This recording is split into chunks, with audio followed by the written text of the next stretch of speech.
नमस्कार दोस्तों, स्वागत है आप सभी का आपके अपने यूट्यूब चैनल आरजीएस पर। दोस्तों हम लोग एडिटोरिया के बिहार वस्तुनिष्ठ समाज अध्ययन को देख रहे थे और पिछले वीडियो में हमने आपको बताया था जो सेट नंबर 21 और 22 को कंप्लीट कर दिया था और वीडियो हमारी पूरी नहीं हो पाई थी। दोस्तों आज इस वीडियो में हम प्रैक्टिस सेट नंबर 23 से लेकर के सेट नंबर 30 तक को हम वीडियो में कवर करेंगे और आज का जो टॉपिक हमारे पास होगा वो होगा केंद्रीय बजट 25-26, राष्ट्रीय आर्थिक संरक्षण, वन रिपोर्ट 2023, बिहार जातीय आधार जनगणना, बिहार जनगणना, लोकसभा आम चुनाव 2024 और 17वीं बीपीएससी जो हुआ था पीवाईक्यू, उसको हम इस वीडियो में देखने वाले हैं। वीडियो आप सभी के लिए बहुत इंपॉर्टेंट होगा, तो लास्ट तक इस वीडियो को आप लोग जरूर देख लीजिएगा। चलिए स्टार्ट करते हैं हम लोग आज की इस इंपॉर्टेंट क्लास को। दोस्तों देखिए, केंद्रीय बजट 25-26 का आपके पास पहला सवाल आपकी स्क्रीन पर ये रहा। कह रहा है कि केंद्रीय वित्त मंत्री निर्मला सीतारमण द्वारा मोदी सरकार के तीसरे कार्यकाल का दूसरा बजट का पेश किया गया है। दोस्तों आपको हम बताए थे कि जो बजट होती है ना, वो वित्त मंत्री ही अमूमन पेश करते हैं। तो यहाँ पे देखेंगे तो केंद्रीय वित्त मंत्री कौन है, तो निर्मला सीतारमण जी हैं। तो इनके द्वारा अभी तीसरे कार्यकाल का दूसरा बजट जो है यहाँ पे कब पेश किया गया था, तो आप लोग इसे ध्यान रखो दोस्तों। ये 1 फरवरी 2025 को यहाँ पे पेश किया गया था। ऑप्शन नंबर ए यहाँ पे राइट आंसर होगा। अगला प्रश्न है कि वित्त मंत्री निर्मला सीतारमण द्वारा पेश किए गए बजट में विकास के कितने इंजनों को रेखांकित किया गया है। दोस्तों कितने इंजन है विकास के, 4 इंजन यहाँ पे रेखांकित किए गए हैं। केंद्रीय बजट 25 की थीम क्या थी। दोस्तों हम थीम की अगर बात करें तो सबका विकास, यहाँ पे केंद्रीय बजट 25 की थीम यहाँ पे रखी गई थी, सबका विकास। वित्त मंत्री निर्मला सीतारमण द्वारा 2025 में पेश किया गया बजट, इसके द्वारा पेश किए गए बजट का कौन सा क्रम था। दोस्तों कौन सा क्रम था, 8वां क्रम था। ऑप्शन सी यहाँ पे राइट आंसर हमारा हो जाता है। अगला प्रश्न आपके पास है कि केंद्रीय बजट 25-26 के अनुसार कुल व्यय कितना होने का अनुमान लगाया गया है। तो दोस्तों ध्यान रखेंगे, 50-65-345 करोड़ जो है कुल व्यय होने का अनुमान यहाँ पे लगाया गया है। 2025-26 के अनुसार राजस्व प्राप्तियां कितना होने का अनुमान यहाँ पे लगाया गया है दोस्तों। तो ये है कितना, 34,20,409 करोड़ यहाँ पे जो है ना राजस्व प्राप्तियां होने का अनुमान यहाँ पे लगाया गया है। बजट 25-26 के अनुसार राजकोषीय घाटा कितना होने का अनुमान है। तो राजकोषीय घाटा की बात करेंगे तो 15,68,936 करोड़ यहाँ पे राजकोषीय घाटा होने का यहाँ पे अनुमान रखा गया है। बजट 25-26 के अनुसार प्रभावी राजस्व घाटा कितना होने का अनुमान रखा गया है। तो दोस्तों हम लोग बात करेंगे कि प्रभावी राजस्व घाटा कितने होने का यहाँ पे अनुमान रखा गया है, तो 5,23,846 करोड़ यहाँ पे रखा गया है। ऑप्शन बी यहाँ पे राइट आंसर हमारा होगा। बजट 25-26 के अनुसार राजकोषीय घाटा जीडीपी का कितना % रहने का अनुमान है। देखिए परसेंटेज वाला सवाल जो है ना पूछे जाते हैं एग्जाम में, तो 2025 में 26 के अनुसार राजकोषीय घाटा जो है ना जीडीपी का कितना रहने का अनुमान रखा गया है। तो आप लोग ध्यान रखोगे 4.4% यहाँ पे रहने का अनुमान लगाया गया है। चलिए बढ़ते हैं अगले प्रश्न की ओर। कह रहा है कि बजट 25-26 के अनुसार राजस्व घाटा जीडीपी का कितना % होने का अनुमान है। तो राजस्व जो घाटा है ना वो जीडीपी का कितना % होने का अनुमान है, तो यह 1.5% होने का यहाँ पे अनुमान रखा गया है। बजट 25-26 के अनुसार प्राथमिक घाटा जीडीपी का कितना % रहने का अनुमान है। तो प्राथमिक घाटा जो है ना ये जीडीपी का कितना % रहने का अनुमान रखा गया है, तो ये 0.8% रखने का यहाँ पे अनुमान रखा गया है। बजट 25-26 के अनुसार प्रभावी राजस्व घाटा जीडीपी का कितना % रहने का अनुमान है। तो दोस्तों आपको ध्यान रखोगे यहाँ पे कितना हो जाएगा, 0.3% यहाँ पे रहने का अनुमान है। बजट 25-26 के अनुसार प्राथमिक घाटा कितना रहने का अनुमान रखा गया है। तो प्राथमिक घाटा की बात करेंगे तो 29,25,98 करोड़ यहाँ पे रहने का अनुमान रखा गया है। बजट 25-26 में रक्षा पर खर्च करने हेतु कितना बजट आवंटित किया गया है। तो रक्षा पर जो बजट खर्च होगा डिफेंस पे वह 49,17,32 करोड़ यहाँ पे खर्च करने का बजट आवंटित किया गया है। 25-26 में शिक्षा पर खर्च करने हेतु कितना बजट आवंटित किया गया है। तो शिक्षा की हम बात करें अगर तो ये 12,86,50 करोड़ यहाँ पे शिक्षा पर खर्च करने की बात की गई है किसमें, बजट 25-26 के अनुसार। बजट 25-26 के में ग्रामीण विकास मद पर व्यय हेतु कितना बजट आवंटित किया गया है। तो ग्रामीण विकास की बात करें अगर यहाँ पे दोस्तों ये इसमें खर्च किया कितना, तो 26,68,17 करोड़ यहाँ पे खर्च किए गए हैं ग्रामीण में। अगला प्रश्न आपके पास है कि 25-26 में शहरी विकास हेतु कितना बजट आवंटित किया गया है। तो शहरी विकास कितना, 96,777 करोड़ यहाँ पे शहरी विकास हेतु बजट आवंटित किए गए हैं। अगला प्रश्न आपके पास है कि बजट 25-26 में विकसित भारत हेतु रेखांकित 4 इंजनों में प्रथम इंजन का संबंध किस क्षेत्र से होगा? इसका संबंध हो जाएगा किससे? कृषि से हो जाएगा प्रथम इंजन का संबंध, आप लोग ध्यान में रखोगे। अगला प्रश्न आपके पास है कि बजट 25-26 में प्रथम इंजन के रूप में चयनित कृषि क्षेत्र के तहत कृषि उत्पादकता बढ़ाने हेतु देश के कुल कितने जिलों को यहाँ पे शामिल किया गया है? तो कितने हैं? 100 जिलों को यहाँ पे शामिल किया गया। ऑप्शन नंबर ए यहाँ पे राइट आंसर होगा हमारा। चलिए बढ़ते हैं अगले प्रश्न की ओर। कह रहा है कि यहाँ पे बजट 25-26 में किसान क्रेडिट कार्ड की सीमा को 3 लाख से बढ़ाकर कितने किए जाने की घोषणा की गई है? देखिए किसान जो क्रेडिट कार्ड है ना, केसीसी, इसके जो है ना आपको 3 लाख रुपए पहले था, इसको बढ़ा करके कितने करने की घोषणा की गई है? तो आप लोग ध्यान में रखोगे, इसको बढ़ाकर 7 लाख करने की घोषणा कर दी गई है। बजट 25-26 में मखाना के उत्पादन, प्रसंस्करण तथा मूल्य संवर्धन को बढ़ाने हेतु किस राज्य में मखाना बोर्ड की स्थापना किए जाने की घोषणा की गई है? तो दोस्तों वो कौन सा राज्य होगा? अपना बिहार में मखाना बोर्ड की स्थापना किए जाने की घोषणा की गई है। बजट 25-26 में यूरिया संयंत्र की स्थापना किस राज्य में किए जाने की घोषणा की गई है? तो यूरिया संयंत्र जो स्थापना होगी ना, वो किस राज्य में होगी? आप लोग ध्यान रखोगे, असम में होगी। कहाँ पे? असम में। बजट 25-26 में विकसित भारत हेतु रेखांकित 4 इंजनों में दूसरे इंजन का संबंध किससे है? कि पहला का संबंध किससे था? कृषि से था। यहाँ पे बात करें किसकी? दूसरे इंजन की बात कर रहे हैं हम लोग, तो दूसरे इंजन का संबंध किससे हो जाएगा? तो ये होगा दोस्तों किससे? MSME यानी कि मध्यम और सूक्ष्म MSME मंत्रालय होगा, मध्य एवं सूक्ष्म से होगा। ठीक है। बजट 25-26 में MSME के लिए ऋण कवर को 5 करोड़ से बढ़ा करके कितने किए जाने की घोषणा की गई है? तो 5 करोड़ से बढ़ा करके 10 करोड़ किए जाने की घोषणा कर दी गई है। किसमें? MSME में। बजट 25-26 में किए गए घोषणा के अनुसार किस राज्य में राष्ट्रीय खाद्य प्रौद्योगिकी संस्थान की स्थापना की जाएगी? तो कहाँ पे राष्ट्रीय खाद्य प्रौद्योगिकी संस्थान की स्थापना की जाएगी? तो आप लोग ध्यान रखोगे कहाँ पे? अपना बिहार में। बजट 25-26 में रेखांकित 4 इंजनों में से तीसरा इंजन कौन सा है? देखिए पहला कौन सा था हमारे पास? कृषि। दूसरा कौन सा था? MSME। और तीसरी की हम लोग बात करेंगे दोस्तों, तो वो कौन सा है? निवेश है। ठीक है, इन्वेस्टमेंट यानी कि निवेश। उड़ान क्षेत्रीय संपर्क योजना के अंतर्गत कितने नए गंतव्य को शामिल करने की घोषणा की गई है? तो आप लोग ध्यान रखोगे कितने? 120 नए गंतव्य को यहाँ पे शामिल करने की घोषणा की गई है। भारत सरकार की बस 25-26 में कितने डे केयर कैंसर केंद्र खोले जाने की योजना है? तो दोस्तों आप लोग ध्यान रखोगे कितना? 200 यहाँ पे डे केयर कैंसर केंद्र खोले जाने की घोषणा की गई है। अगला प्रश्न आपके पास है कि बीमा क्षेत्र में प्रत्यक्ष विदेशी निवेश को 74% से बढ़ाकर कितना किए जाने की घोषणा की गई है? तो आप लोग दोस्तों ध्यान रखोगे कितना? 100% किए जाने की यहाँ पे घोषणा की गई है। 74% से 100% किसमें? तो प्रत्यक्ष विदेशी निवेश में, बीमा क्षेत्र में। ठीक है। चलिए अगला प्रश्न आपके पास है कि नई कर व्यवस्था के तहत 12 लाख रुपए तक की आय पर कितना आयकर निर्धारित किया गया है? कितना है? 0% यहाँ पे 12 लाख रुपए तक की आय पर जो है यहाँ पे इनकम टैक्स यहाँ पे रखा गया है 0%। बजट 25-26 में वरिष्ठ नागरिकों के लिए कर कटौती को 50,000 से बढ़ाकर कितना किया गया है? तो आप लोग ध्यान रखोगे कितना? 1 लाख किया गया है। ऑप्शन ए यहाँ पे राइट आंसर होगा। केंद्रीय बजट 25-26 में किराए पर कटने वाले स्रोत पर कटौती TDS की सालाना सीमा 2.40 लाख से बढ़ाकर कितना कर दिया गया है? तो TDS पे कितना है? 6 लाख कर दिया गया है। केंद्रीय बजट 25-26 में आयकर रिटर्न यानी कि ITR दाखिल करने की समय सीमा को 2 वर्ष से बढ़ाकर कितना कर दिया गया है? तो 2 वर्ष बढ़ा करके 4 वर्ष कर दिया गया है। केंद्रीय बजट 25-26 में जल जीवन मिशन योजना को कब तक बढ़ाने की घोषणा की गई है? तो दोस्तों आप ध्यान रखोगे 2028 तक यहाँ पे बढ़ाने की घोषणा की गई है।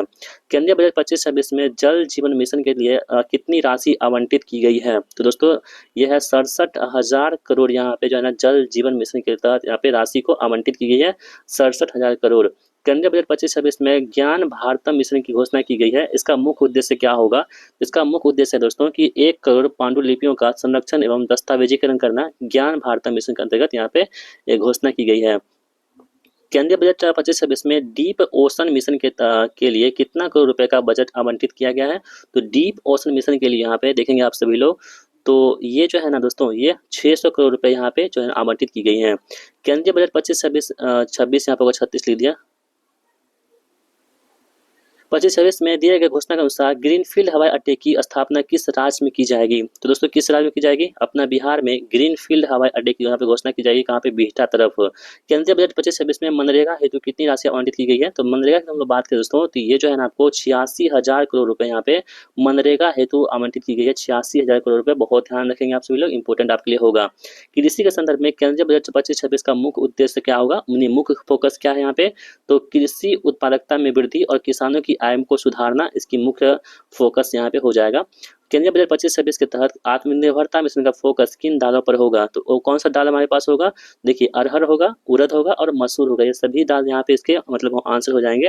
केंद्रीय बजट 25-26 में कितनी जीवन रक्षक दवाओं की सीमा शुल्क से पूरी तरह से छूट देने की घोषणा की गई है? तो यहाँ पे देखेंगे कितने 36 जो है ना जीवन रक्षक दवाइयों से यहाँ पे सीमा शुल्क से छूट प्रदान की गई है। शिक्षा क्षेत्र में एआई को बढ़ावा देने के लिए कितने रुपए की लागत से नया सेंटर ऑफ एक्सीलेंस स्थापित करने की घोषणा की गई है? तो दोस्तों आप तो ध्यान में रखोगे यहाँ पे 500 करोड़।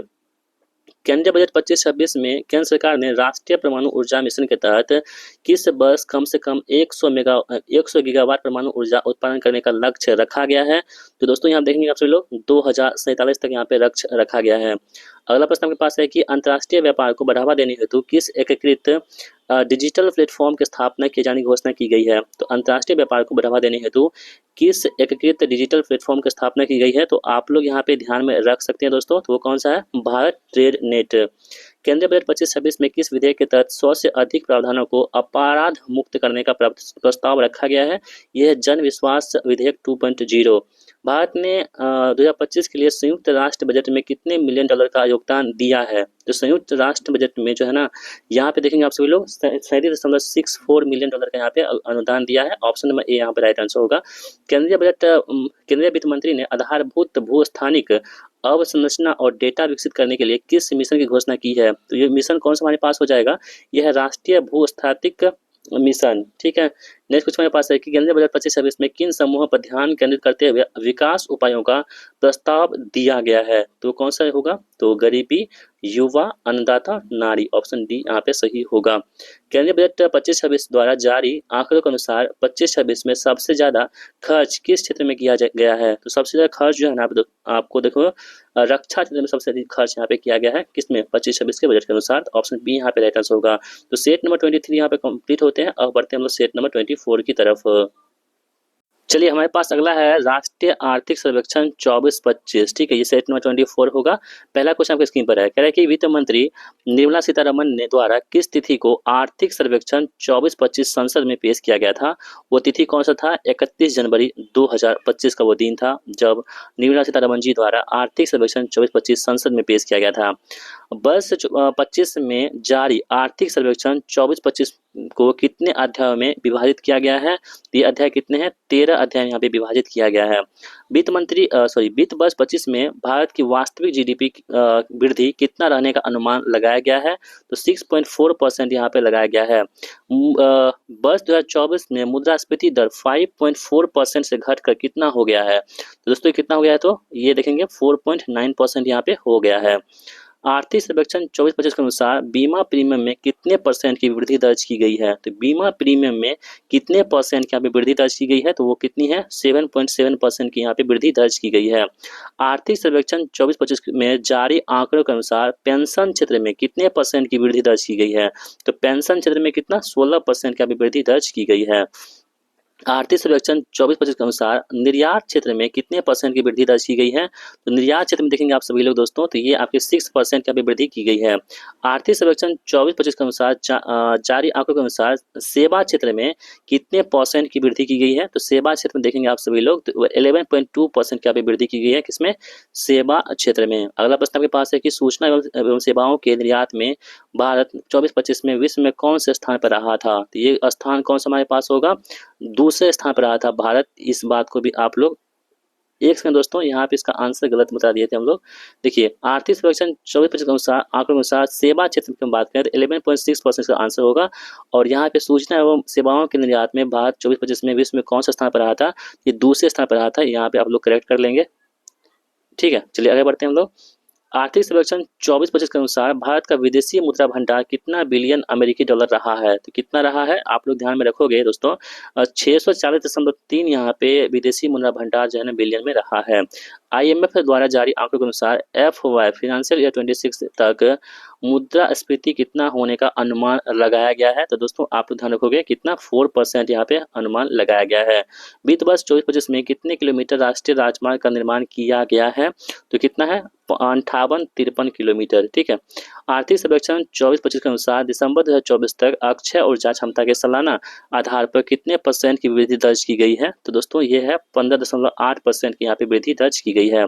आर्थिक सर्वेक्षण 24-25 के अनुसार ऑटोमोबाइल की बिक्री में कितने % की वृद्धि दर्ज की गई है। तो ऑटोमोबाइल की बिक्री में हम बात करें अगर तो 12.5% की वृद्धि दर्ज की गई है।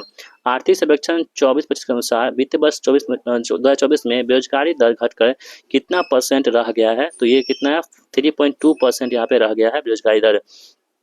आर्थिक सर्वेक्षण 24-25 के आंकड़ों के अनुसार कर्मचारी भविष्य निधि संगठन का निवल अंशदान 61 लाख से बढ़कर कितना हो गया, यानी 61 लाख से बढ़कर कितना हो गया है, तो 131 लाख यहाँ पे हो चुका है। आर्थिक सर्वेक्षण 24-25 के अनुसार वित्त वर्ष 2024 में कुल बीमा प्रीमियम 7.7% से बढ़कर कितना पहुंच गया है। तो ये 11.2 लाख करोड़ रुपए यहाँ पे पहुंच चुका है। Mersal CF institute global pension index 2024 के अनुसार भारत का समग्र सूचकांक मान वर्ष 2023 में 45.9 वर्ष से घटकर 2024 में कितना हो गया है। तो आप दोस्तों ध्यान रखोगे कितना 44 हो गया है। राष्ट्रीय पेंशन प्रणाली और अटल पेंशन योजना के तहत भारत में पेंशन उपभोक्ताओं की संख्या में 2023 की तुलना में कितने % की वृद्धि दर्ज की गई है। तो दोस्तों कितनी 16% की वृद्धि दर्ज की गई है। केंद्र सरकार ने किस तिथि को सरकारी कर्मचारियों के लिए एकीकृत पेंशन योजना यानी कि UPS की स्वीकृति दे दी है।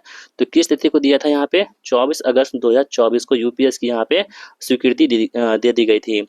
एकीकृत पेंशन योजना के अनुसार सरकारी कर्मचारियों की सेवानिवृत्ति की तारीख से पहले 12 महीनों की औसत मूल्य का वेतन कितना प्रतिशत पेंशन के रूप में दिया जाएगा।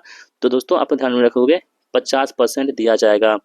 एकीकृत पेंशन योजना के अनुसार सरकारी कर्मचारियों की सेवानिवृत्ति होने पर प्राप्त होने वाले अंतिम 12 माह के औसत मूल्य का वेतन 50% दिए जाने की घोषणा की गई है। इस योजना का लाभ हेतु कर्मचारियों को कम से कम कितने वर्ष सरकारी सेवा करना अनिवार्य होगा। तो कम से कम दोस्तों कितनी 25 वर्ष आपको सरकारी सेवा करना अनिवार्य रखा गया है। UPS के तहत यानी कि एकीकृत पेंशन योजना के तहत न्यूनतम कितनी पेंशन की राशि निर्धारित की गई है। तो आप लोग ध्यान रखो दोस्तों कितनी 10,000 प्रति माह यहाँ पे निर्धारित की गई है। UPS के तहत पेंशन भोगियों को प्राप्त होने वाले न्यूनतम पेंशन 10,000 रुपये के लिए कम से कम कितनी साल की सेवा अनिवार्य की गई है। तो कम से कम दोस्तों यहाँ पे देखेंगे 10 साल की सेवा यहाँ पे अनिवार्य की गई है। 2025 में जारी आर्थिक सर्वेक्षण 24-25 के अनुसार सीमेंट उत्पादन में भारत का स्थान विश्व में कौन सा है। तो सीमेंट के बात दोस्तों भारत में जो है विश्व का स्थान दूसरा है यहाँ पे भारत का विश्व में। आर्थिक सर्वेक्षण 2024-25 के आंकड़ों के अनुसार भारतीय रेलवे इंडियन रेलवे का विश्व में रेल नेटवर्क के मामले में कौन सा स्थान है। तो दोस्तों कौन सा स्थान यहाँ पे देखेंगे तो चौथा स्थान है भारतीय रेलवे का तो विश्व में। ऑप्शन सी यहाँ पे राइट आंसर होगा। तो सेट नंबर दोस्तों यहाँ पे देखेंगे आप सभी लोग तो सेट नंबर 24 यहाँ पे कंप्लीट होता है। अब बढ़ते हैं हम लोग सेट नंबर 25 की तरफ। चलिए अगला सेट हमारे पास है कि वन रिपोर्ट भारत और बिहार 2023। ये सेट नंबर 25 होगा और सेट नंबर 25 का पहला सवाल आपकी स्क्रीन पर ये रहा।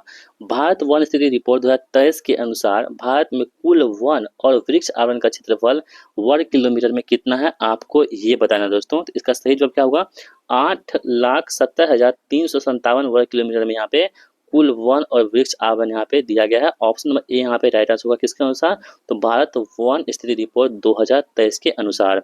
भारत वन स्थिति रिपोर्ट 2023 के अनुसार भारत की कुल वनावरण क्षेत्र कितना है। तो वनावरण के बात करें दोस्तों कितना है तो 7,15,343 वर्ग किलोमीटर में जो है ना वनावरण फैला हुआ है किसमें भारत में।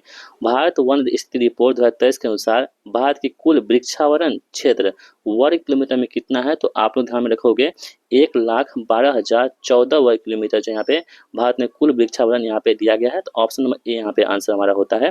भारत वन स्थिति रिपोर्ट 2023 के अनुसार भारत के कुल भौगोलिक क्षेत्रफल का कितना प्रतिशत भूभाग वनों और वृक्षों के अंतर्गत आच्छादित है, यानी कि वन और वृक्ष है ना उस कितने % पे है। तो आप लोग ध्यान रखोगे दोस्तों कितना है 25.17% पे यहाँ पे वन और वृक्ष दोनों आते हैं।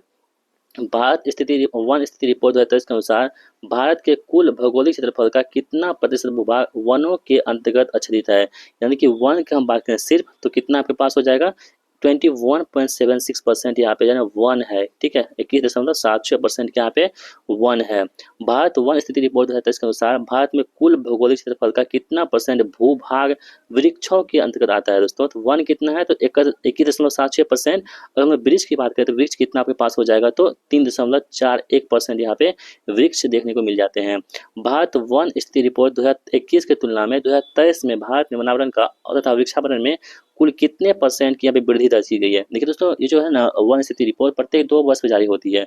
तो पिछला बार जारी हुआ था कब? 2021 में। अब हुआ है 2023 में। अब दोस्तों क्या होगा? 2025 में जारी होगा।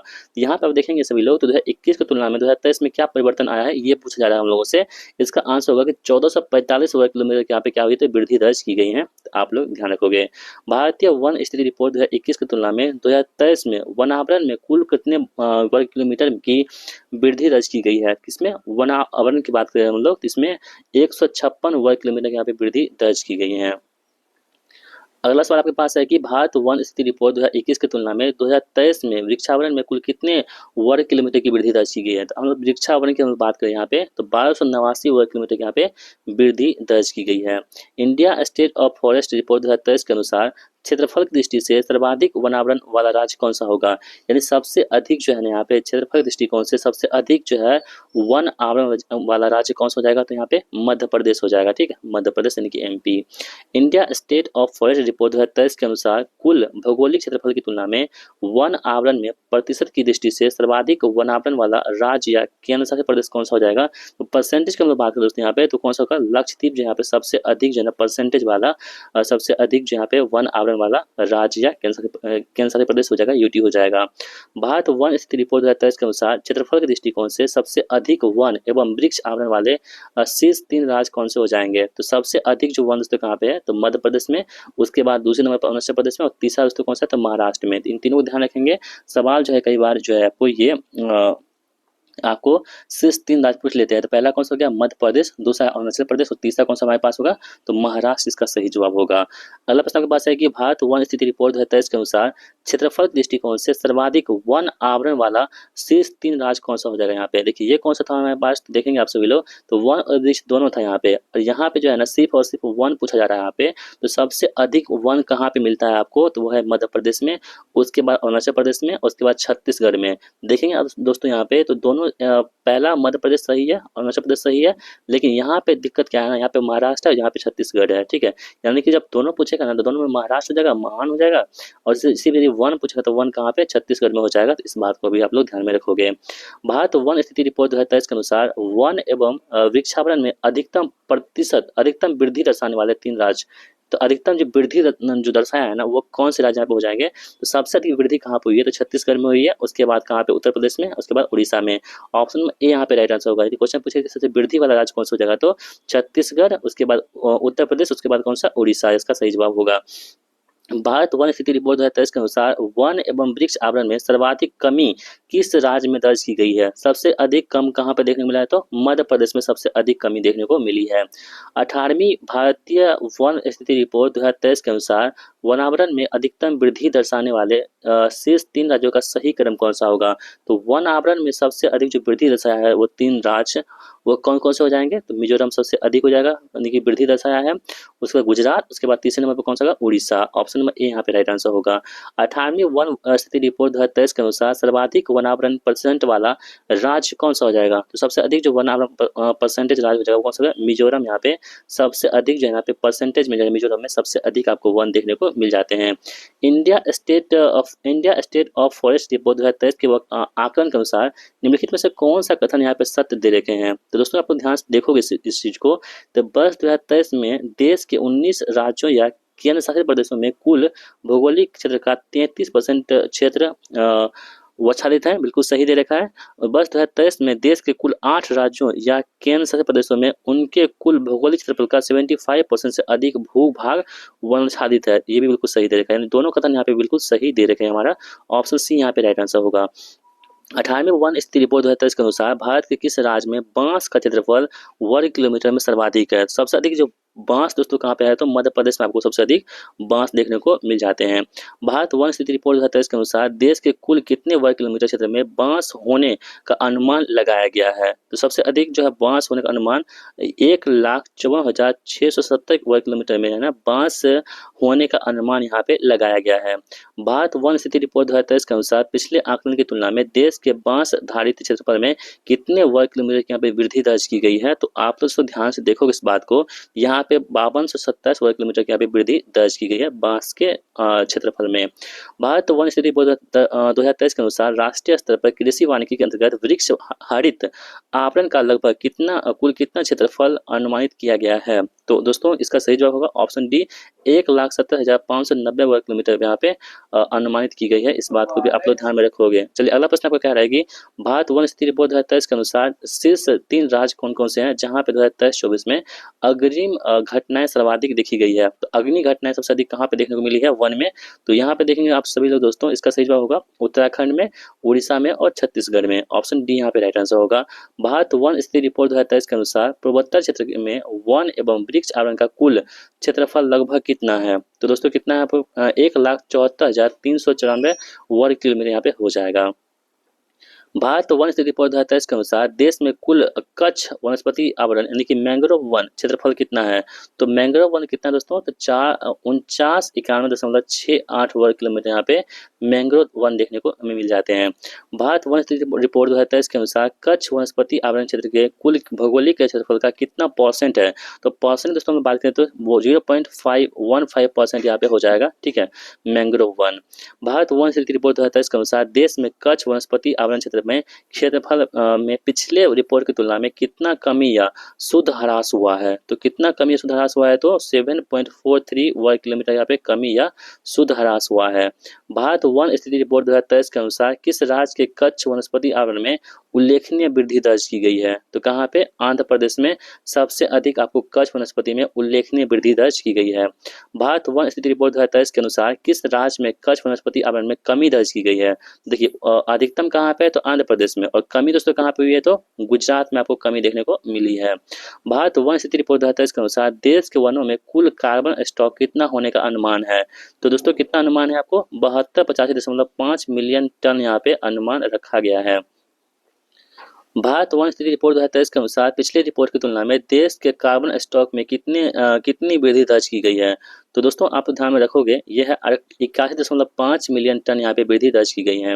वन स्थिति रिपोर्ट 2023 के अनुसार बिहार में वृक्षावरण सहित कुल वनावरण क्षेत्रफल कितना है, दोस्तों कितना है देखेंगे आप सभी लोग, 99.0266 वर्ग किलोमीटर यहाँ पे जो है आपको देखने को मिल जाते हैं।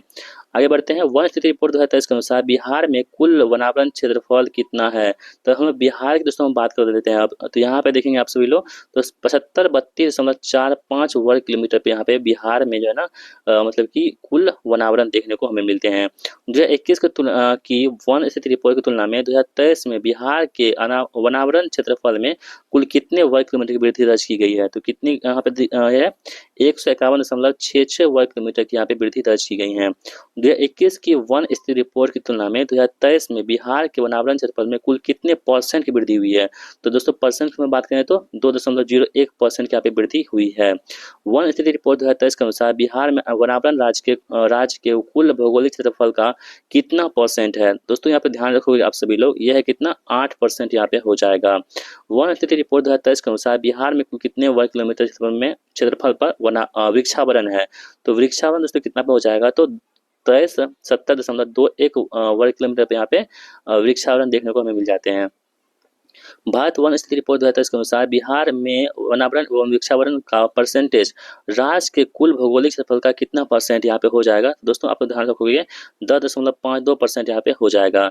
वन स्थिति रिपोर्ट 2023 के अनुसार बिहार में खुला वन का क्षेत्रफल कितना है, तो खुला वन कितना है दोस्तों 3861.24 वर्ग किलोमीटर यहाँ पे खुला वन हमें देखने को मिल जाते हैं।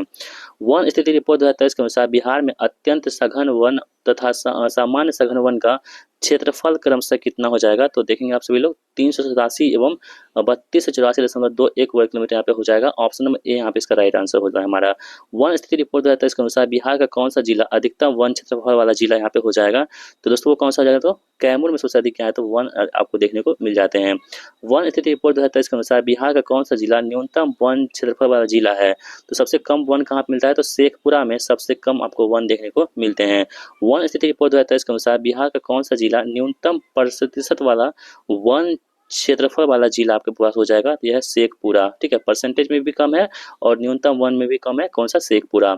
वन स्थिति रिपोर्ट 2023 के अनुसार बिहार का कौन सा जिला अधिकतम प्रतिशत वन क्षेत्रफल वाला जिला होगा? तो वो कौन सा हो जाएगा दोस्तों? तो वो है कौन सा? कैमूर। यानी कि कैमूर जहाँ परसेंटेज में भी अधिक है और वैसे भी क्या है? तो कैमूर में सबसे अधिक वन देखने को हमें मिल जाते हैं। वन स्थिति रिपोर्ट 2023 के अनुसार बिहार का कौन सा जिला अधिकतम वन सघनता वाला जिला है? यानी सबसे अधिक वन सघनता कहाँ पाई जाती है? डेंसिटी। तो आप लोग दोस्तों ध्यान रखोगे कहाँ पे है? तो पश्चिमी चंपारण में जो है ना वनों की डेंसिटी सबसे अधिक है, सघनता है कहाँ पे? पश्चिमी चंपारण में। वन स्थिति रिपोर्ट 2023 के अनुसार बिहार का कौन सा जिला अधिकतम खुला वन क्षेत्र वाला जिला है? तो ये कौन सा है? तो कैमूर जो है ना अधिकतम खुला वन क्षेत्र वाला यहाँ पे जिला हो जाएगा ओपन वाइड में। ठीक है, तो ऑप्शन नंबर ए यहाँ पे राइट आंसर हमारा हो जाएगा। तो इस प्रकार हमारा सेट नंबर 25 यहाँ पे कंप्लीट होते हैं और सेट नंबर 26 में हमारे पास कौन सा है? बिहार जाति आधारित जनगणना, उसको भी हम लोग यहाँ पे देखने वाले हैं। ठीक है, चलिए बढ़ते हैं हम लोग सेट नंबर 26 की तरफ। दोस्तों आप देखेंगे आप सभी लोग तो बिहार जाति आधारित गणना 2022 में हुआ था, उसके आंकड़ों को देख लेते हैं हम लोग। ये सेट नंबर 26 हमारा होगा। पहला क्वेश्चन कह रहा है कि बिहार सरकार ने कब बिहार में जाति आधारित गणना 2022 कराने हेतु अधिसूचना जारी की थी? तो ये कब की थी? 6 जून 2022 ईस्वी को। बिहार सरकार ने जाति आधारित जनगणना 2022 को पूर्ण कराए जाने हेतु किस विभाग को कार्य सौंपा था? तो किस विभाग को? सामान्य प्रशासन विभाग को सौंपा था। बिहार में जाति आधारित जनगणना 2022 के पहले चरण की शुरुआत कब की गई थी? तो पहले चरण की शुरुआत हुई थी 7 जनवरी 2023 ईस्वी को। जाति आधारित जनगणना हेतु राज्य में दूसरे चरण की शुरुआत कब की गई थी? तो दूसरे जो चरण हुई थी वो 15 अप्रैल 2023 को इसकी शुरुआत होती है। बिहार सरकार द्वारा जाति आधारित जनगणना 2022 के आंकड़ों को कुल कितने चरणों में एकत्रित किया गया है? तो दोस्तों देखेंगे आप सभी लोग तो 2 चरणों में यहाँ पे एकत्रित किया गया है। तो यहाँ पे देखें दोनों चरण यहाँ पे आप देख पा रहे होंगे। जाति जनगणना के अनुसार किस चरण में राज्य के नागरिकों के घरों की संख्या दर्ज की गई है? तो ठीक है, ये पे क्या करो? प्रथम चरण में राज्य के नागरिकों के घरों की संख्या दर्ज की गई है प्रथम चरण में। किस चरण में राज्य के नागरिकों के जातियों, उपजातियों तथा सामाजिक आर्थिक स्थिति को एकत्रित किया गया, इकट्ठा किया गया है दोस्तों? किसमें? तो द्वितीय चरण में इसमें की गई थी। बिहार जाति आधारित जनगणना 2022 के प्रथम चरण में कुल कितने प्रश्न पूछे गए थे? तो कुल प्रश्न यहाँ पे 17 प्रश्न पूछे गए थे पहले चरण में। आगे बढ़ते हैं। बिहार सरकार द्वारा जाति आधारित जनगणना 2022 की मतलब गणना 2022 के आंकड़ों को कब प्रकाशित किया गया था? तो दोस्तों ये प्रकाशित किया गया था कब? तो 2 अक्टूबर 2023 ईस्वी को इसे प्रकाशित कर दिया गया था। बिहार जाति आधारित गणना 2022 के अनुसार राज्य की कुल आबादी कितनी है? दोस्तों राज्य की कुल आबादी कितनी है? तो 13,07,25,310 यहाँ पे दोस्तों क्या है? तो राज्य की कुल आबादी यहाँ पे हो जाएंगी 2022 की गणना के अनुसार। बिहार जाति आधारित गणना 2022 के अनुसार बिहार में किस वर्ग की आबादी सर्वाधिक है? तो सबसे अधिक दोस्तों जो हम बात करें ना वो है कौन सा? अत्यंत पिछड़ा वर्ग की जो यहाँ पे आबादी सबसे अधिक है कहाँ पे? मतलब कि बिहार में। आगे बढ़ते हैं। बिहार जाति आधारित जनगणना 2022 के अनुसार बिहार में अत्यंत पिछड़ा वर्ग की आबादी कितने परसेंट है? तो दोस्तों कितनी है? 36.01% यहाँ पे अत्यंत पिछड़ा वर्ग की आबादी यहाँ पे देखने को हमें मिल जाती है कहाँ पे? बिहार में। बिहार जाति आधारित जनगणना 2022 के अनुसार राज्य के किस जाति की संख्या सर्वाधिक है? तो राज्य में सबसे अधिक कौन है? यादव जो जाति दोस्तों इसकी जो है सर्वाधिक जनसंख्या में बिहार में देखने को मिल जाती है। बिहार जाति आधारित जनगणना 2022 के अनुसार बिहार में अनुसूचित जाति का प्रतिशत क्या है? जो अनुसूचित जाति है ना SC है, इसका परसेंटेज की हम बात करेगा तो कितना आपके पास हो जाएगा? 19.65% यहाँ पे SC आपको बिहार में देखने को मिल जाते हैं। बिहार जाति आधारित गणना 2022 के आंकड़ों के अनुसार सामान्य वर्ग की किस जाति की संख्या सर्वाधिक है? जो सामान्य वर्ग होते हैं यानी कि जनरल चाहते हैं UR वाले, उसमें सबसे अधिक जो है ना किसकी जाति सर्वाधिक है? तो आप तो दोस्तों ध्यान रखोगे यहाँ पे ब्राह्मण की दोस्तों है ना सबसे अधिक आपको देखने को मिल जाती है। बिहार जाति आधारित जनगणना 2022 के अनुसार राज्य में अनारक्षित सामान्य वर्ग का परसेंटेज कितना है? यानी कि जो UR होते हैं ना उसका कितना परसेंटेज है बिहार में? तो यहाँ पे देखेंगे आप सभी लोग 15.20%। बिहार जाति आधारित जनगणना 2022 के अनुसार राज्य में पिछड़ा वर्ग का परसेंटेज कितना है। जो राज्य में पिछड़ा वर्ग है ना, बीसी वाले सब जो होते हैं, उसका परसेंट की बात करें तो 36.01% आपको बीसी को देखने को मिल जाते हैं। आगे बढ़ते हैं, कह रहे हैं कि बिहार जाति आधारित जनगणना 2022 के अनुसार राज्य में हिंदू आबादी का परसेंटेज कितना है। ठीक है, जो हिंदू आबादी है ना, इसका परसेंटेज में बात करें राज्य में, वो कितना है, 81.19% आपको सबसे अधिक हिंदू देखने को मिलते हैं राज्य में। बिहार जाति आधारित गणना 2022 के आंकड़ों के अनुसार राज्यों में विभिन्न धर्मों के आबादी का सही क्रम क्या है। तो देखेंगे आप सभी लोग दोस्तों, यहाँ पे सबसे अधिक हिंदू है, उसके बाद मुस्लिम, उसके बाद सिख और लास्ट में कौन सा है, ईसाई आपको बिहार में देखने को मिल जाते हैं। बिहार जाति आधारित जनगणना 2022 के अनुसार राज्य में कितनी आबादी के पास सरकारी नौकरी है। तो दोस्तों यहाँ देखेंगे आप सभी लोग, तो 2.5% के पास 2.5% लोगों के पास ही क्या है, सिर्फ और सिर्फ सरकारी नौकरी है। किस वर्ष देश में पहली बार जाति आधारित जनगणना कराई गई थी। तो वो वर्ष कौन सा था दोस्तों, तो वो है 1941 में पहली बार यहाँ पे जाति आधारित जनगणना करवाई गई थी, मतलब पूरे देश में। ऑप्शन सी यहाँ पे राइट आंसर होगा। तो इस प्रकार सेट नंबर 26 यहाँ पे कंप्लीट होते हैं। और बढ़ते हैं हम लोग सेट नंबर 27 की तरफ।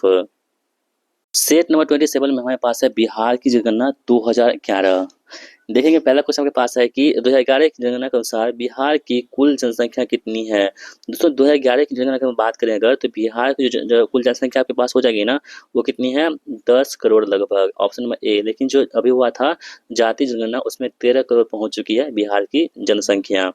2011 की जनगणना के अनुसार बिहार की जनसंख्या देश की जनसंख्या का लगभग कितना परसेंट है। दोस्तों कितना है, 8.6% आपको देखने को मिल जाती है।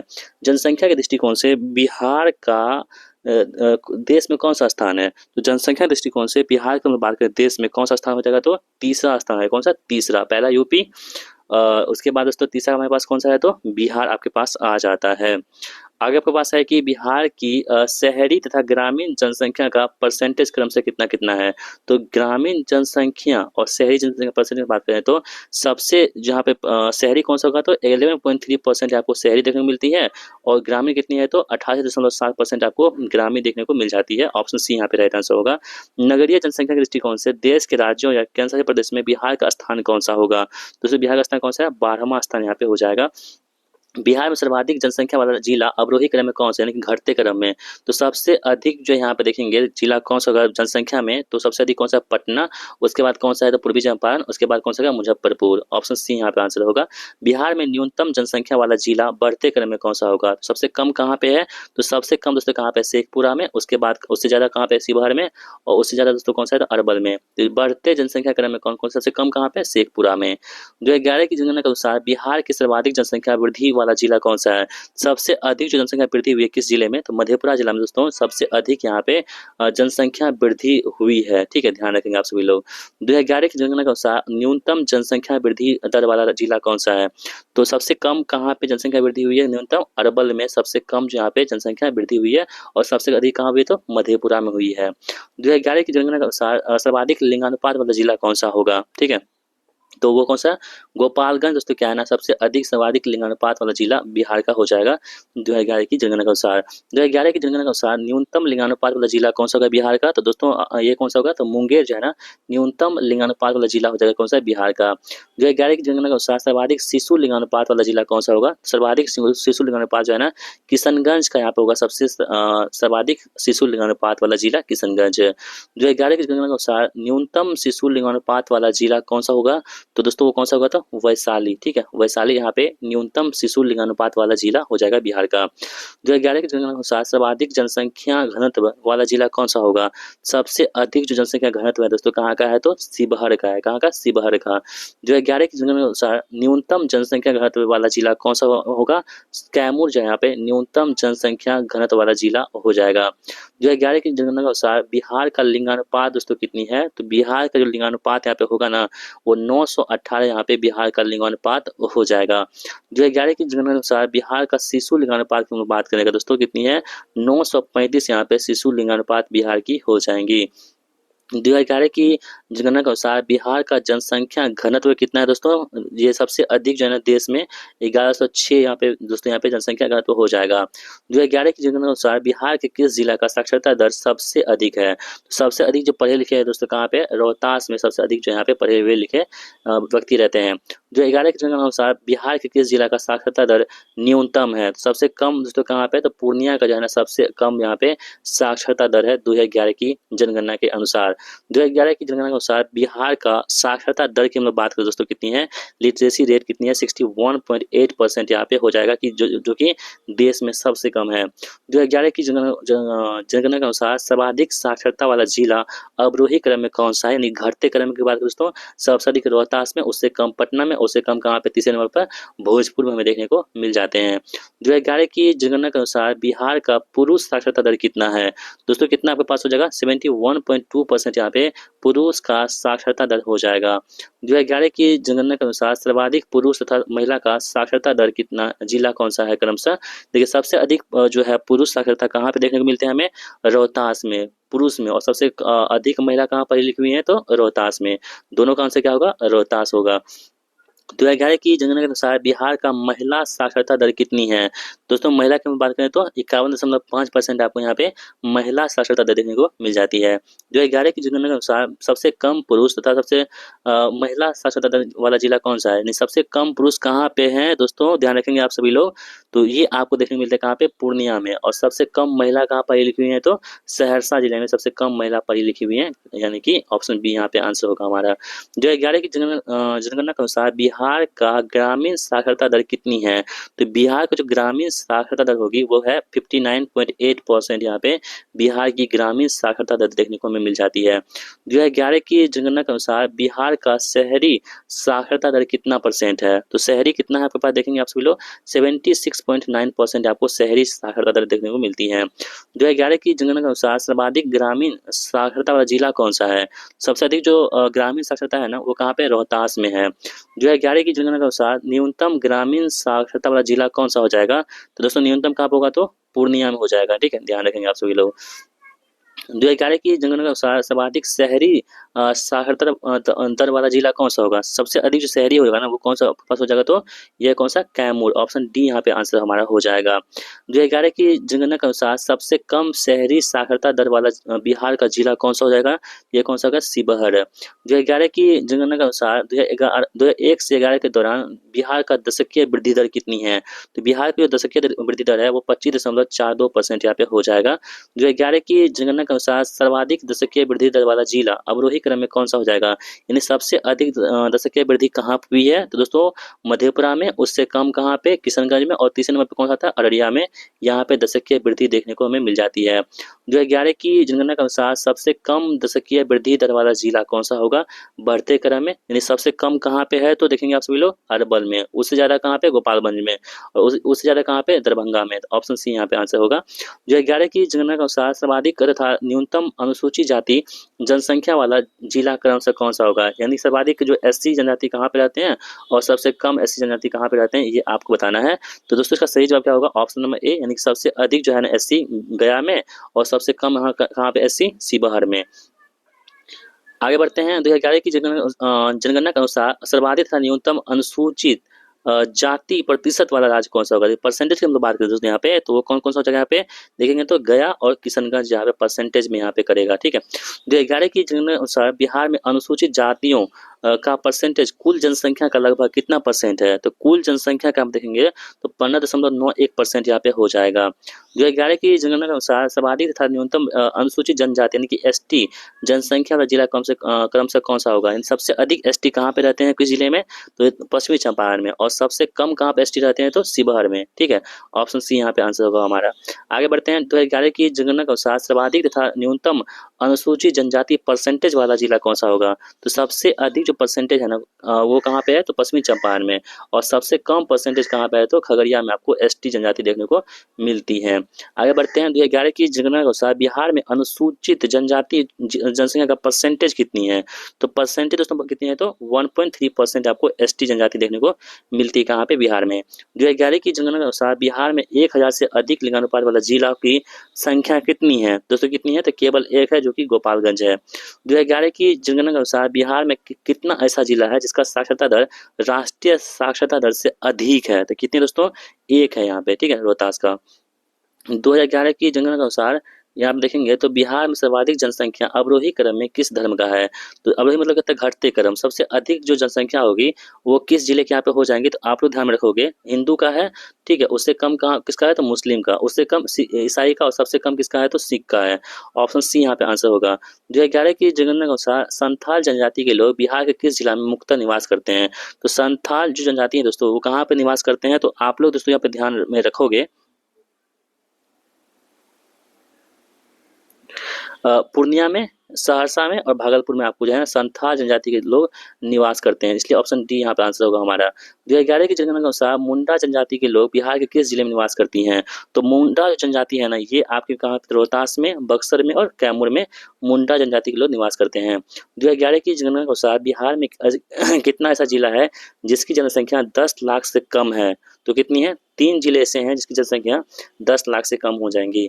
2011 की जनगणना के अनुसार साक्षरता की दृष्टिकोण से सभी राज्यों में बिहार का स्थान कौन सा है दोस्तों? तो बिहार की तो हम बात करें तो वो कौन सा है? अंतिम से पहला, यानी कि अंतिम स्थान पे है।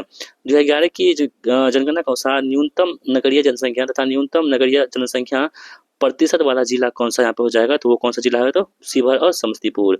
2011 की जनगणना के अनुसार सर्वाधिक नगरीय जनसंख्या तथा सर्वाधिक नगरीय जनसंख्या परसेंटेज वाला जिला कौन सा हो जाएगा? तो यहाँ पे पटना, और पटना इसका आंसर होगा। ऑप्शन सी यहाँ पे आंसर हमारा हो जाएगा। तो इस प्रकार सेट नंबर 27 यही बस समाप्त होते हैं।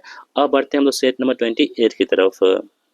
सेट नंबर 28 में है लोकसभा आम चुनाव 2024 बिहार के संदर्भ में हम लोग देखेंगे, ठीक है। देखिए पहला क्वेश्चन के पास है कि चुनाव आयोग द्वारा बिहार में कुल कितने चरणों में लोकसभा चुनाव 2024 संपन्न कराया गया था? तो बिहार में कितने चरणों में? 7 चरणों में संपन्न करवाया गया था, ठीक है। बिहार में लोकसभा की कुल कितनी सीटें हैं? तो दोस्तों को पता है कि बिहार में लोकसभा कितनी सीटें हैं? 40 सीटें हैं लोकसभा की। राज्यसभा की कितनी सीटें हैं? 16 सीटें हैं। और विधानसभा की 243 सीटें विधानसभा को बिहार में देखने को मिल जाती हैं। बिहार में लोकसभा की कुल कितनी सीटें आरक्षित की गई हैं दोस्तों? तो आप लोग ध्यान में रखोगे ये कितनी सीटें हैं? 6 सीटें यहाँ पे आरक्षित की गई हैं बिहार में। प्रथम चरण में राज्य में कुल कितने सीटों पर चुनाव कराया गया है? तो प्रथम में 4 सीटों पर चुनाव करवाया गया है। सातवें और अंतिम चरण में राज्य में कुल कितने सीटों पर चुनाव कराया गया है? तो सातवें व अंतिम चरणों में हम बात करें तो राज्य में देखेंगे आप लोग 8 सीटों पर यहाँ पे चुनाव करवाया गया था। लोकसभा चुनाव 2024 के अनुसार इंडिया गठबंधन द्वारा बिहार की कुल कितनी सीटों पर महिला उम्मीदवार बनाया गया था? तो बिहार के सीटों पर कितने? 6 सीटों पर जो है ना इंडिया गठबंधन द्वारा जो है इंडिया अलायंस द्वारा 6 सीटों पर महिला उम्मीदवार को यहाँ पे बनाया गया था। ऑप्शन नंबर यहाँ पे कौन सा होगा? ए हमारे प्रश्न यहाँ पे आंसर हो जाएगा, ठीक है। चलिए दोस्तों हम बढ़ते हैं अगले प्रश्न की ओर। अगला प्रश्न कह रहा है कि लोकसभा चुनाव 2024 के दौरान एनडीए गठबंधन द्वारा राज्य के कुल कितने सीटों पर महिला उम्मीदवार बनाया गया था? तो एनडीए द्वारा कितने? 4 सीटों पर। लोकसभा चुनाव 2024 के दौरान एनडीए गठबंधन को कुल कितने सीटों पर जीत हासिल हुई है? तो कितने सीटों पर दोस्तों हुई है? 30 सीटों पर यहाँ पे हासिल हुई है। लोकसभा चुनाव 2024 के दौरान इंडिया गठबंधन को कुल कितने सीटों पर जीत हासिल हुई है? इंडिया गठबंधन को कितनी? 9 सीटों पे यहाँ पे जीत हासिल हुई है। लोकसभा चुनाव 2024 के दौरान बिहार के किस सीट से निर्दलीय उम्मीदवार विजयी हुए हैं? तो किस सीट से दोस्तों? कहाँ से? पूर्णिया से जो है ना पप्पू यादव जी यहाँ पे निर्दलीय उम्मीदवार विजयी हुए हैं। लोकसभा चुनाव 2024 के दौरान बिहार लोकसभा क्षेत्र में किस सीट से राज्य के सबसे बुजुर्ग प्रत्याशी श्री जीतन राम मांझी ने जीत हासिल की है? तो कहां से किए हैं दोस्तों? ये गया लोकसभा क्षेत्र से जीतन मांझी जी का यहाँ पे लोकसभा क्षेत्र है गया। लोकसभा चुनाव 2024 के दौरान बिहार लोकसभा क्षेत्र के किस सीट से राज्य के सबसे युवा प्रत्याशी सांभवी ने जीत हासिल की है? दोस्तों कहाँ से? समस्तीपुर लोकसभा क्षेत्र से यहाँ पे सांभवी ने जीत हासिल की है। बिहार लोकसभा के सीट से एनडीए प्रत्याशी राजभूषण निषाद ने सर्वाधिक अंतर 2,34,927 वोट से जीत हासिल की है। तो कहाँ पे किए थे ये? मुजफ्फरपुर में। ऑप्शन नंबर ए यहाँ पे आंसर होगा हमारा। बिहार लोकसभा चुनाव 2024 के दौरान सबसे कम अंतर 13,661 वोटों से जीतने वाले प्रत्याशी कौन है? तो कौन है? राजीव प्रताप रूडी। लोकसभा चुनाव 2024 के दौरान देश में आदर्श आचार संहिता एमसीसी की घोषणा कब की गई थी? दोस्तों की गई थी कब? 16 मार्च 2024 ईस्वी को।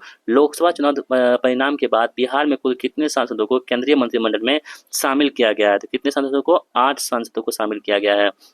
लोकसभा चुनाव 2024 के परिणामों में बिहार से कुल कितने महिला उम्मीदवारों ने जीत हासिल की है? तो बिहार से कितने महिला? 5 महिलाओं ने यहाँ पे जीत हासिल की है। ऑप्शन सी यहाँ पे आंसर होगा। इस प्रकार सेट नंबर हमारे पास जो है ना 8 था। यहीं पे कंप्लीट होते हैं। अब बढ़ते हैं 29 की तरफ हम लोग। 29 दोस्तों हमारे पास है 70 बीपीएससी जो एग्जाम हुआ था, री एग्जाम 4 तारीख को, 4 जनवरी 2025 को, उसको हम लोग देख लेते हैं। यहाँ पे प्रश्न पूछा गया था कि बिहार के किस जिले में विश्व प्रसिद्ध चित्रांकन मिलता है? तो कहाँ पे मिलता है दोस्तों? यहाँ पे मधुबनी पेंटिंग, आपने नाम सुना होगा, वहीं पे 1917 में चंपारण सत्याग्रह का नेतृत्व किसने किया था? बहुत ही आसान प्रश्न पूछे गए थे। महात्मा गांधी जी द्वारा यहाँ पे चंपारण सत्याग्रह का यहाँ पे जो है ना नेतृत्व किया गया था। निम्नलिखित में से किस अधिनियम ने बिहार के एक सदनीय विधानमंडल को द्विसदनीय में बदल दिया? बिहार विधानसभा और बिहार विधान परिषद। तो किसके तहत बदला गया था? तो भारत सरकार अधिनियम 1919 के तहत इसको बदल दिया गया था। 2019-20 में बिहार के जीएसडीपी में कितना 60.2% हिस्सा था? तो किसका जो है हिस्सा 60.2% का था? तो आप लोग ध्यान रखोगे सेवा क्षेत्र का। बिहार के किस जिले में मक्का का उत्पादन सर्वाधिक होता है? सबसे अधिक मक्का कहाँ मिलता है? तो मुजफ्फरपुर में सबसे अधिक मक्का देखने को मिल जाती है। वर्ष 1946 में बनी अंतिम सरकार में डॉक्टर राजेंद्र प्रसाद के पास कौन सा विभाग था? तो दोस्तों इनके पास था कौन? खाद्य एवं कृषि विभाग। कौन सी नदी बिहार का शौक के रूप में जानते हैं हम लोग? बिहार का शौक कोसी नदी को जानते हैं, कौन नहीं जानता। बिहार किस जिले में लीची का उत्पादन सर्वाधिक होता है? कितना बच्चों वाला प्रश्न पूछा गया था? मुजफ्फरपुर में। अप्रैल 2020 में बिहार शिक्षा विभाग ने डीडी बिहार के माध्यम से निम्नलिखित कार्यक्रम शुरू किया था। किस कार्यक्रम को शुरू किया था डीडी बिहार की तरफ से? कक्षा 9-10 के छात्रों के लिए ई सामग्री का प्रसारण। ऑप्शन बी यहाँ पे आंसर होगा हमारा। अगला प्रश्न ये पूछा गया था कि कोसी मैदान की समुद्र तल से ऊंचाई कितनी है? तो कोसी मैदान की जो समुद्र से ऊंचाई है 30 मीटर की हो जाएंगी। पटना कॉलेज कब स्थापित हुआ था? तो 1863 में पटना कॉलेज की स्थापना हुई थी। बिहार के किस जिले में मखाना का उत्पादन सबसे अधिक होता है? तो मखाना का उत्पादन सबसे अधिक कहाँ पे होता है? तो मधुबनी में होता है। राष्ट्रीय कांग्रेस के 1922 में ईस्वी में गया का अधिवेशन के अध्यक्ष कौन थे? तो इसके अध्यक्ष कौन थे? चित्तरंजन दास जी थे। बिहार में किसका भारतीय के वार्षिक उत्पादन का 71% हिस्सा पैदा होता है? तो कौन सा यहाँ पे? लीची का। बिहार राज्य कब प्रतिष्ठित हुआ था? तो दोस्तों ये कब हुआ था? 1900, यहाँ पे देखेंगे आप सभी लोग, उपयुक्त में से एक से अधिक इसका आंसर हो जाएगा। ठीक है। बिहार में के किस जिले में गेहूं का उत्पादन सर्वाधिक होता है? सबसे अधिक गेहूं कहाँ पे मिलता है दोस्तों? तो आप लोग ध्यान में रखोगे, यहाँ पे ये होता है कहाँ पे? रोहतास में। बिहार सरकार अधिनियम 1935 के तहत बिहार विधान परिषद के प्रथम निर्वाचित सभापति कौन थे? तो ये कौन थे? राजीव रंजन सिन्हा जी थे। निम्नलिखित में से किस सूफी सिलसिले की स्थापना बिहार में हुई थी? तो कौन सी थी? फिरदौसिया जो सूफी सिलसिले थी, इसकी स्थापना कहाँ पे हुई थी? बिहार में हुई थी। ऑप्शन बी यहाँ पे सही जवाब हमारा होगा। इस प्रकार हमारा सेट नंबर जो है ना यहाँ पे 29 भी समाप्त होते हैं। अब हम बढ़ते हैं सेट नंबर 30 की तरफ, जो कि हमारा आज का लास्ट सेट होगा। जो एग्जाम हुआ था हमारे पास 13 तारीख को, ठीक है, जो कि बहुत हंगामा हुआ था 17वीं बीपीएससी में। इस प्रश्न को देख लेते हैं। इसमें 27 प्रश्न जो थे वो आपके बिहार से प्रश्न पूछे गए थे, तो बहुत ही इंपॉर्टेंट प्रश्न थे, ये आप लोग देख लीजिए। 18वीं लोकसभा के चुनाव के बाद मोदी सरकार में केंद्रीय कपड़ा मंत्री के रूप में किसे नियुक्त किया गया था? तो केंद्रीय कपड़ा मंत्री किसे हैं? तो ये गिरिराज सिंह जो बेगूसराय से हैं, इनको यहाँ पे नियुक्त किया गया था। बहुत ही आसान प्रश्न